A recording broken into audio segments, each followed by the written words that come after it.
My name is Rita Takaria and I'm caretaking head of speech and language therapy services in Redbridge Onell Community Services. I head up a team of speech and language therapists that provide services into the acute and community sector.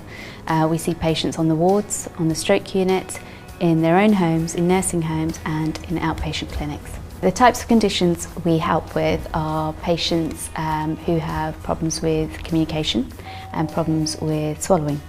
So patients may develop speech and language difficulties after stroke or Parkinson's disease. They may have difficulties with swallowing whereby they're unable to chew and coordinate the swallowing process. And where we come in as speech and language therapists is to help them remediate those difficulties and provide functional rehab programs. My name's Carla Bone. I'm actually the specialist speech and language therapist for the community services in Redbridge.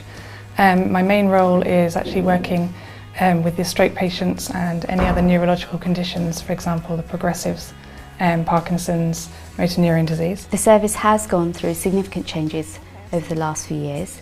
A quarter of our caseload is from the ethnic minority population and they present us with unique challenges, and up until now we've not felt that we've actually met that challenge, but we now can.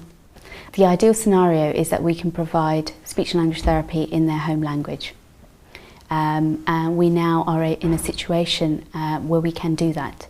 The key has been about innovation, and our vision is about reconnecting our patients into their communities. So what we've done here is engage with those communities and said, look, here's a new service model, here's a new therapy model. We have recruited volunteers from the main community groups that we serve, and we have trained them in basic speech and language therapy support skills, which allows them to see our patients in their own home environment and provide therapy in their home language with the support of a specialist on hand. Now we're going to do some of the computer therapy. One of the challenges in speech therapy is actually getting patients to be able to move into their home environment, retaining those skills we've taught them in clinic. So what we've now tried to do is think outside the box a little bit more as to how we might be able to get them to maintain those gains where they most need them, which is obviously in the home environment. And the way we've done that is looking into computer therapy systems.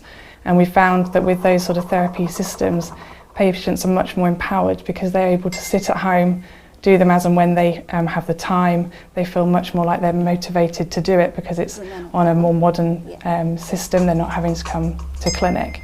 Very good.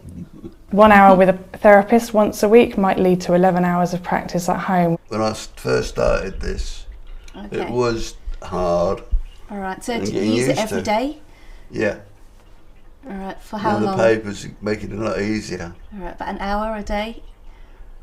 Or Very more? well, actually. Yes. Maybe better.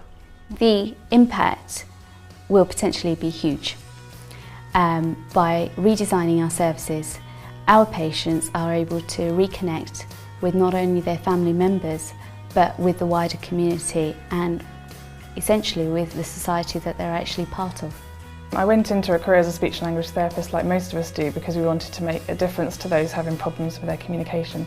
So obviously by using all these new innovative systems, it's been a great achievement to be able to actually fulfil those ambitions of being able to make a difference to the patients that we're serving. I remember some of my patients actually saying they felt more like they were in control of their condition rather than condition controlling them. And I think that's really tantamount to what we're actually trying to achieve with the work that we're doing.